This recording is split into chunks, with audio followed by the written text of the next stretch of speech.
Muna ko dun sa loob, hindi dapat nag-i-standby na matagal. Ito pa. Naiwan pa to. Yan, so ganyan po ang ating pagpapalo ng hotdog. Paglaki natin, meron na tayong automatic linker. Upaking tayo ng ginawa natin na Godi chicken hotdog, no fat. Yan. So, mas maganda na to kaysa dun sa unang gawa natin na maraming scrap. Ito is, konti lang yung scrap. Tapos ano yung scrap mo? Yan lang. Nung nakaraan kasi is 50% yung scrap namin. So, ito na yung good niya. Kung marami, ito yung scrap. So, nag-improve yung gawa. Yan, hindi na, konti na lang mga understuff. Ayan, understuff lang. May mga kulubot, understuff yan. So, habang tumatagal yan, mag-i-improve. So, magiging okay na yung ating production nito. So, ganyan ang pagpapak. So, dyan namin kinakat. Pakita mo yung pagkat ng apat-apat. So, dyan namin kinakat. Nilagyan namin ng talas tong blade. Itong stainless na harang niya. Yan. So, dyan namin kinakat. So, kailangan pang hasain mabuti ang aming cutting blade. Hindi pa masyadong matalas.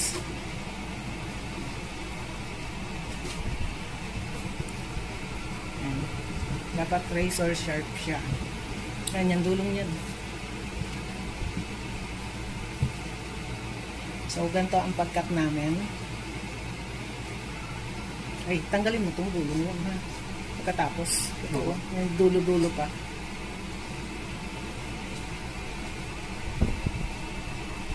Yan.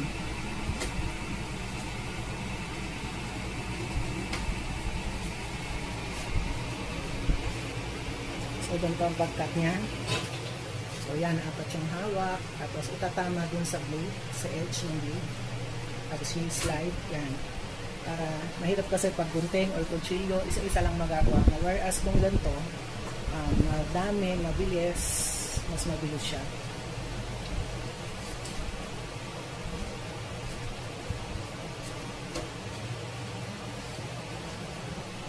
Pag ganun dulong-dulo na, guntingin mo na lang. Mag-ready ka ng gunting. Kasi baka ma-cut pa yung dulo ng hotdog. Yan.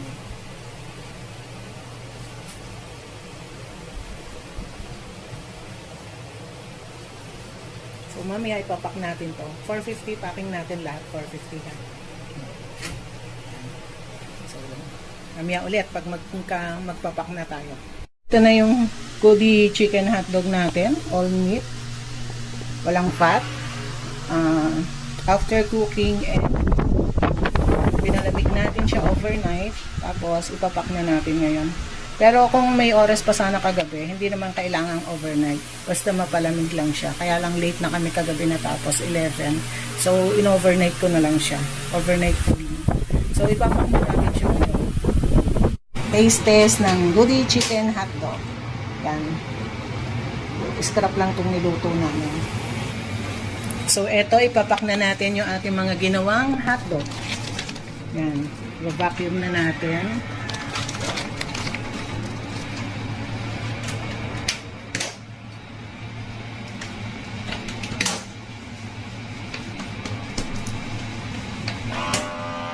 Yan. So, i-vacuum na po natin.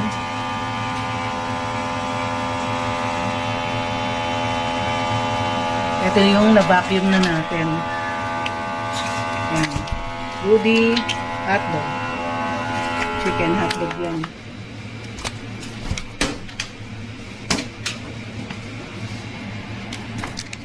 Yan. Hindi masyadong vacuum, ha. Kulang ka pa sa BN. Yan, o. Luwag pa. Dapat ganito. Ha? Kulang yung diin mo. Yan. Tingnan natin yung susunod na. Kailangan andiin. Hindi daliri lang ang nakadiin. Yan. Ganyan.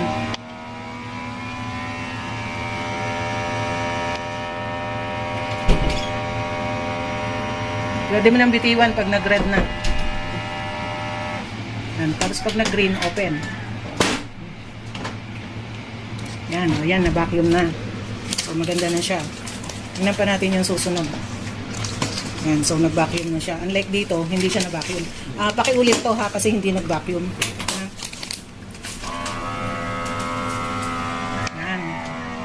Nakita mo pag diniin mo, nagba-vacuum.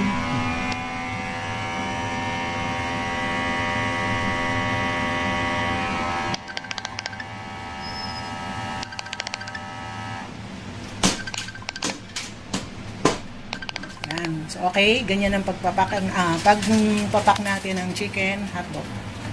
Tingnan natin yung isang pinaulit ko kung mabavacuum na niya. Yan, nabubulol ako. At parang hindi.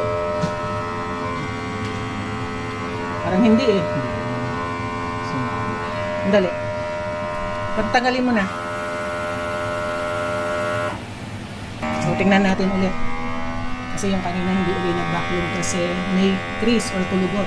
Wala dapat kulubot kasi yun ang lalabasan ng hangin kaya hindi mag-vacuum.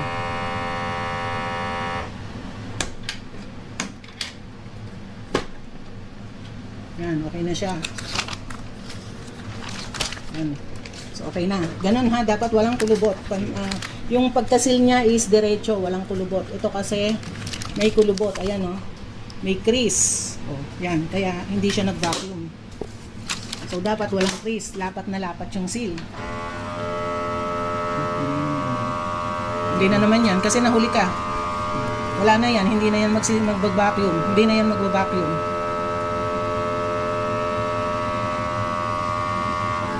Hindi na. Hintayin mong mag-green. Yan, ganyan. So, yan. Nag-vacuum siya. So, ganun lang ang ganun. Isa pa. Huwag mo bibitiwan agad. Kailangan nakalapat siya. Yan, diretso dapat ang seal. Para, pag walang crease or kulubot, magba-vacuum siya. Pero pag may crease or kulubot, hindi siya magba-vacuum.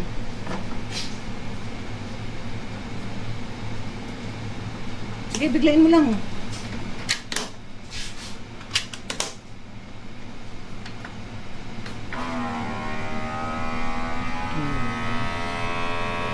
Ayaw na naman.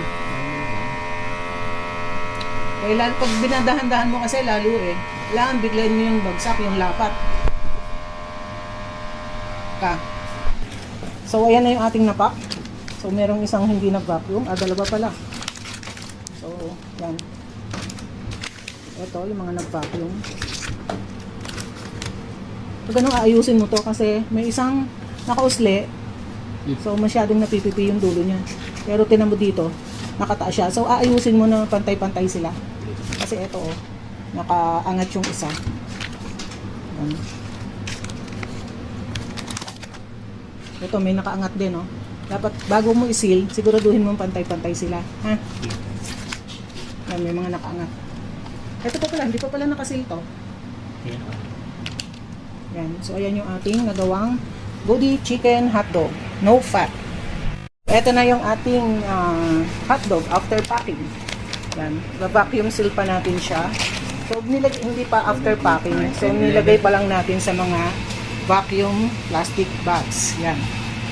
Goody Hotdog. So, yan. Isisil pa natin. So, ito na siya after vacuum sealing. So, yan. So, vacuum sealed na siya. Yan. Tingnan natin itong isang bina-vacuum seal.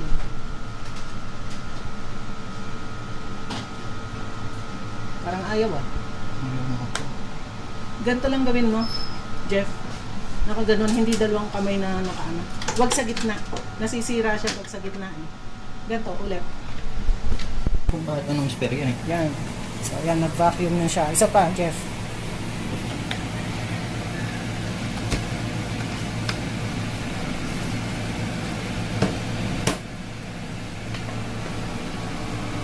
Yun. Ano, sabi sa'yo, sa gilid lang. Eh ma'am, yun ang turo sa akin nung nabutan ko eh. Eh, pag sa gitna, masisira yan, lulubog ang gitna. Didiinan daw po ano eh, para mag-seal eh.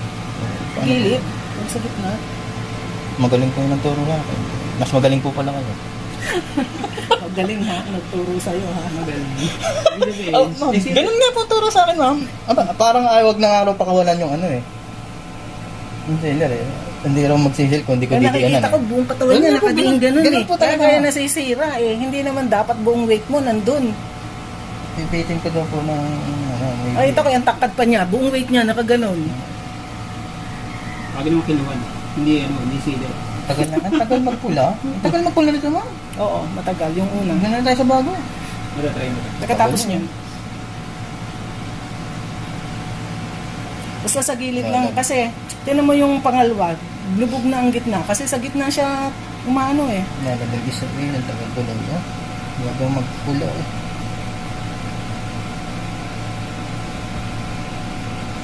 Years in the making. Naka. Stop mo na. Nandun ka sa pangalawa, yung bago. Ay, hindi siya nag-seal? Ah, ayaw niya mag-seal. Yung pangalawa. Tsamba. Nagba-vacuum pero ayaw mag-seal. Ano siya mahirap? Yan naman, ayaw umistad. Lagi na sumasara.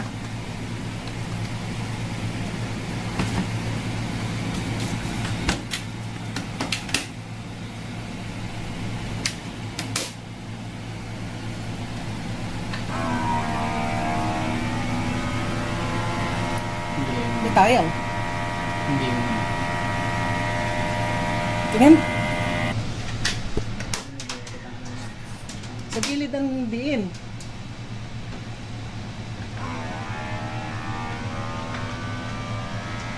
Diin mo, kulang ka sa diin. Ayaw, ulit mo.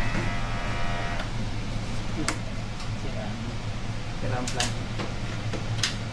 Bagong-bago, sira agad ang mga. Putol po ito na. May naputol dyan. Dito kayo lagi po. Bagong-bago, isang beses pa lang ginamit. Nagsil ba? Seal naman po.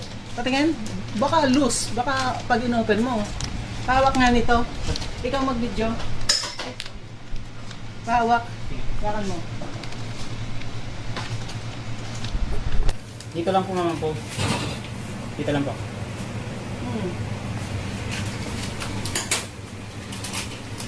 Nag-seal siya, hindi siya nag-vacuum.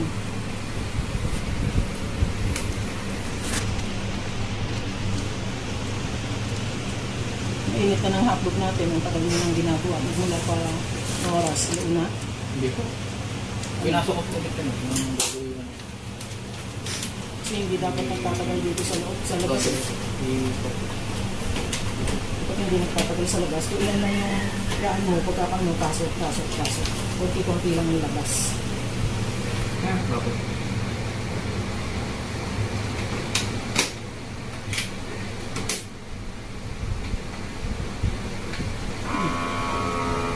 Yan na na. Kulang ka sa diin. Kulang ka sa diin siguro.